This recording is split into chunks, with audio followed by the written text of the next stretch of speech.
सलेबियों ने 1168 में काहिरा का घेराव कर लिया। सुल्तान नूरुद्दीन जंगी ने भी अपनी नजरें मिस्र पर जमा ली, क्योंकि मिस्र का कंट्रोल पाने का मतलब अपने दुश्मन पर जंगी बर्तरी हासिल करना थी।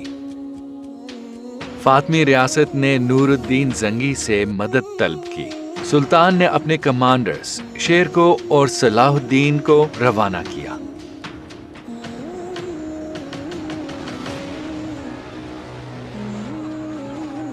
और शेरको ने पूरे मिस्र को सलेबियों से पाक कर दिया। इन कामयाबियों के बायस शेरको को मिस्र का वजीर मुकर्रर कर दिया गया, लेकिन ओहदा संभालने के कुछ ही अरसे बाद उनकी वफात हो गई। चचा की वफात के बाद सलाहुद्दीन अय्यूबी मिस्र के वजीर और मिस्र में सुल्तान नूरुद्दीन जंगी की फौज के कमांडर भी बने। 31 साल की उम्र में उन्होंने रियासत के वली और मिस्र के वजीर के ये दोनों अहम ओहदे एक साथ निभाए।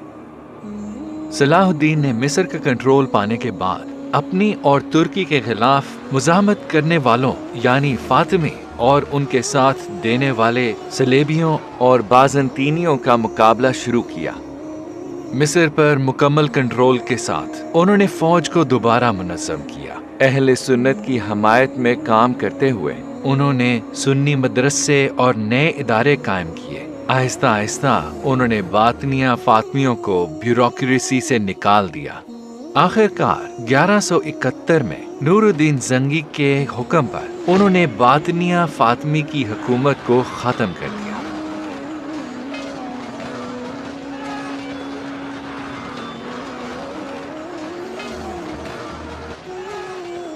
उस दौरान उन्हें एक इंतहाई गमनाक खबर मिली। सुल्तान नूरुद्दीन जंगी वफात पा गए थे। एक तरफ वो रियासत के इत्तेहाद और सुल्तान की कायम करदा इस्लामी रियासतों की हम आहंगी के तहफ़्फ़ुज़ के लिए कोशां थे, जबकि दूसरी तरफ उन्हें सलेबियों का भी सामना था। उस जमाने के हर इस्लामी कमांडर की तरह सलाहुद्दीन अय्यूबी की 3 आरज़ुएं थी। मुसलमानों का इत्तेहाद महफूज रखना, यरूशलेम को वापस लेना और कस्तंतुनिया या इस्तांबुल को फतह करना। इस्लामी रियासतों का इत्तेहाद कामयाब जंगों और सलेबियों के खिलाफ जिद्दोजहद से मजबूत हो गया था। अगला मकसद यरूशलेम को वापस लेना था। काजी बहाउद्दीन इब्न शद्दाद यरूशलेम के लिए सलाहुद्दीन अय्यूबी की मोहब्बत और उमंग को इन अल्फाज में बयान करते हैं। यरूशलेम के लिए उनके गम और दुख का बोझ इतना ज्यादा था जिसे पहाड़ भी ना उठा पाते। यूं महसूस होता जैसे कोई माँ अपने खोए हुए बच्चे के लिए गमज़दा हो। वो अपने घोड़े पर सवार होकर निकलते और मुसलमानों को यरूशलेम की आज़ादी की खातिर जिहाद के लिए बुलाते। वो मजमा से खिताब करते और पुकार कर कहते, ऐ मुसलमानों, इस्लाम की खातिर, इस्लाम के लिए। गम के आंसू हमेशा उनकी आंखों में होते, क्योंकि यरूशलेम सलेबियों के कब्जे में था। वो कहा करते, जब तक यरूशलेम और मस्जिद अल अक्सा सलेबियों के कंट्रोल में है, मैं कैसे मुस्कुराऊं, मैं कैसे इत्मीनान पाऊं, और मैं खाना कैसे खाऊं, और रात को चैन की नींद कैसे सोऊं। सलाहुद्दीन अय्यूबी यरूशलेम वापस लेने के लिए पुरअज़म थे, लेकिन यरूशलेम फतह करने से पहले सूरत हाल का बगौर जायजा लेना जरूरी था। उन्होंने महारत से कई गैर मुनज़्ज़म फोर्सेस को जमा और मुनज़्ज़म करके ताकत का तवाज़ुन अपने हक में बदला। उनकी बुनियादी तवज्जो लतीनी सलेबी रियासतों पर थी। इस दौरान यरूशलेम का बादशाह मर गया और घी ऑफ लुसिनिया उसका जानशीन बना। सलाहुद्दीन अय्यूबी ने कदम ब कदम आगे बढ़ना शुरू किया। उन्होंने हल्ब पर कब्जा करने से पहले दियारबकर, औरफा, हैरान, रका, काबूर, नसीबीन और बहुत से शहरों को फतह किया। ये तमाम शहर यरूशलेम के रास्ते पर जंगी अहमियत के हामिल थे। सुल्तान ने सबसे पहले तिब्रिया शहर का घेराव किया, तिब्रिया की जंगी अहमियत बहुत ज्यादा थी। उनका मकसद यरूशलेम के बादशाह और उनकी फौजों को शुमाली फिलिस्तीन में तिब्रिया के करीब हित्तीन में लाना था, क्योंकि उन्होंने मैदाने जंग वहां ले जाने का मंसूबा बनाया था। हित्तीन अपने पानी के कुओं के लिए मशहूर था।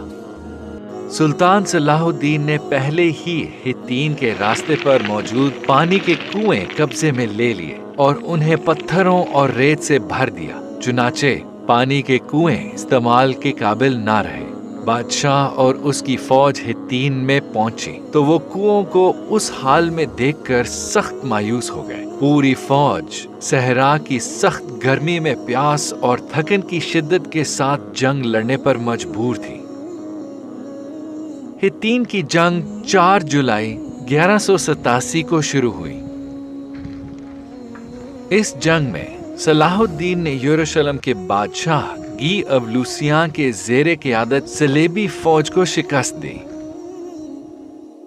इस कामयाबी के बाद सलाहुद्दीन ने तेजी से फतह की कार्रवाई शुरू कर दी।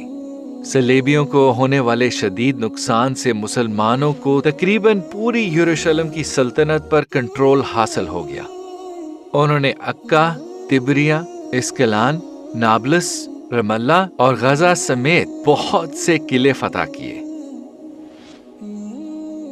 चंद ही हफ्तों में 20 सितंबर 1187 को सुल्तान ने यरूशलेम का घेराव किया। मंजनीक से शहर की दीवारों पर गोलाबारी की गई। जल्द ही शुमाल मशरकी दीवार कमजोर पड़ गई। मंजनीकें वहां लगाई गईं। कुछ देर बाद दीवार मुकम्मल तौर पर तबाह हो गई। सलेबियों ने घेरा तोड़ने की कोशिश की लेकिन कामयाब ना हो सके। ये जाहिर था कि वो ज्यादा देर शहर पर कंट्रोल कायम नहीं रख पाएंगे। उन्होंने सलाहुद्दीन अय्यूबी से महफूज रास्ता तलब करते हुए अपनी जान बख्शी। फसलों की हिफाजत, घरों के तहफ़्फ़ुज़ और मुसलमान कैदियों की रिहाई के लिए ताउन की पेशकश की। सुल्तान सलाहुद्दीन ने इन शराइत को कबूल किया क्योंकि वो मुसलमान कैदियों का तहफ़्फ़ुज़ यकीनी बनाना और जंग को तूल देकर मजीद हलाकतों से बचाना चाहते थे। आखिरकार वाक़े महराज के मुक़द्दस मौके पर 27 रजब 832 हिजरी मुताबिक 2 अक्टूबर 1177 को जुमादुल मुबारक के दिन यरूशलेम वापस ले लिया गया। सलाहुद्दीन अय्यूबी की कामयाबी सिर्फ फौजी निजाम तक महदूद न रही, बल्कि उनकी कामयाबी से एक मुनज़्ज़म और तरक्की याफ्ता रियासत का सूरज तलू हुआ। उनकी क़यादत में बेशुमार मदरसे, हस्पताल और मस्जिदें तामीर हुई। ये इस्लामी दुनिया में इल्म के अरूज का ज़माना था। उस वक्त के उलमा को सलाहुद्दीन अय्यूबी के ज़ेरे कंट्रोल इलाकों में बुलाया गया। उलमा को अपना ताउन पेश करते हुए उन्होंने शानदार अलमी तरक्की की राह हमवार की। उस जमाने में उलमा और तलबा ने कई किताबें लिखी। अपनी तर्ज हुकूमत की बदौलत वो अपने बाद आने वाले कई हुक्मरानों के लिए रोशनी के मीनार बने। इस्लाम के इस अजीम सिपाही ने 4 मार्च 1193 को दमिश्क में वफात पाई। उनकी वसीयत के मुताबिक वफात के बाद उनका कफन एक नेज़े पर बांध के लोगों के सामने लाया गया और उसके साथ दिमिश्क की गलियों में ये अल्फाज गूंजते रहे, ऐ मुसलमानों, ऐ लोगों, मिस्र, यमन, शाम, फिलिस्तीन, यरूशलेम का फातेह सुल्तान सलाहुद्दीन आज इस कफन के सिवा दुनिया से कुछ नहीं ले गया। इससे इबरत पकड़ो और दुनिया के धोखे में मत आओ। उनकी जिंदगी का एक मकसद था और उस मकसद ने उन्हें जिंदा रखा। उन्होंने बताया कि एक मुसलमान की जिंदगी का मकसद कैसा होना चाहिए। उनके सीने में धड़कता दिल अल्लाह की मोहब्बत से सरशार, दुनिया में इंसाफ के क़याम का तलबगार और इस्लाम के हुस्न को ना आशना लोगों तक पहुंचाने का आरज़ूमंद था। यरूशलेम की फतह इस्लाम के हुस्न से आशना इस शख्स के हिस्से में आई, तो आखिर हम इस फतह से महरूम क्यों हैं? क्योंकि हमें पहले खुद को बदलना होगा। हमारी ख्वाहिशात का मरकज ये दुनिया है। हमारे ख्वाब दुनियावी ख्वाब हैं और हमारे मकासद दुनियावी मकासद हैं। हमें मुखलिस होना पड़ेगा। हम में से ज्यादातर लोग اپنے اور اپنے آرام کے متعلق سوچتے ہیں۔ ہمیں اپنا جائزہ لینا ہوگا اور وہ دل پانا ہوگا جو اللہ کے لیے دھڑکے۔ ہمیں اسلام کے لیے بلند مقاصد اپنانے ہوں گے۔ یاد رکھیں، عظیم سلطان صلاح الدین کی طرح ایک دن ہمارے جسم بھی کفن میں لپٹے ہوں گے اور ان کفنوں میں کوئی جیب نہیں ہوگی۔